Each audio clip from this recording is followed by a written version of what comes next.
Got me on the live round, man. Okay.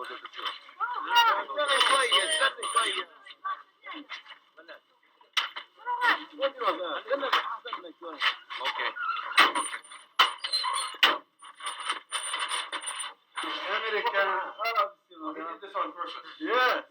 I think it's a good spot to get shot, though. Yes, yes.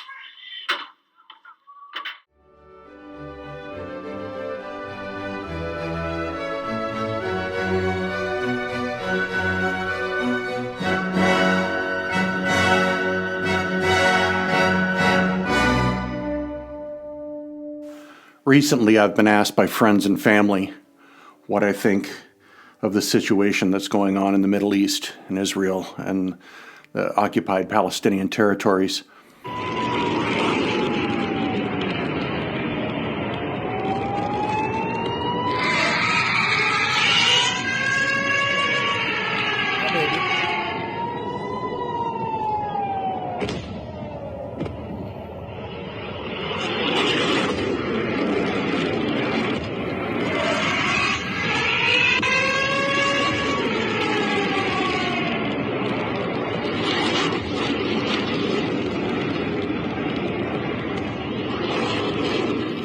I really didn't have a lot of information early on, but since they're targeting news organizations, I felt like I needed to step forward and maybe help people understand what the situation really is over there.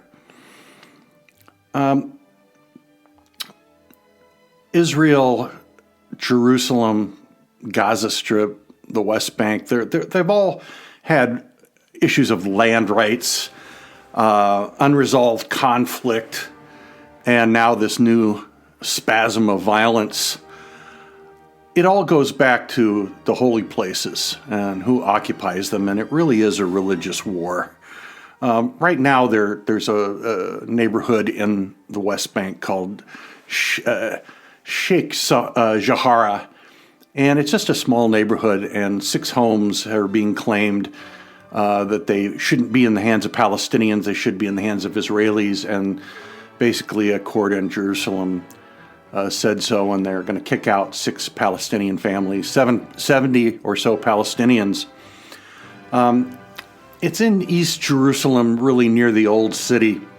But to understand this, the Gaza Strip is down along the Mediterranean, closer to Egypt, and the West Bank is a archipelago of different little islands and bigger islands where on one side of the street you're Israeli and on the other side of the street you're Palestinian. And people don't understand this. You really need to look at a heat map and see that it is a terrible jumbled jungle of this side's Palestinian, that side's Israeli. And then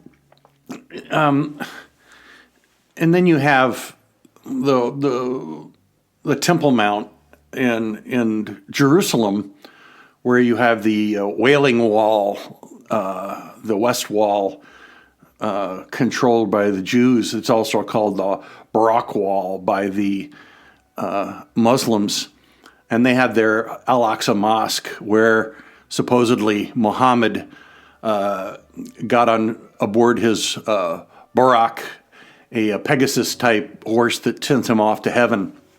It's very religious for them. But religion is always the motivating factor at the very bottom, because even when people talk about land rights, the truth is that it's more about religious rights, and the Jews and the Palestinians, for the most part, get along, but there are small groups on either side that want the violence. And overall, the Palestinians feel like they've been occupied since 1948, when after the Second World War, Palestine was designated as its own state, and that there would be Israelis as well as, there would be Jews as well as Palestinian Muslims living there. And they've fought ever since. The West Bank, even though we call it the West Bank, it's actually real name is Judea and Samaria, being Judea for the Jews and Samaria for the Arabs. So as they are going about their problems, the Israelis and the Palestinians, it's really the Jews and the Arabs.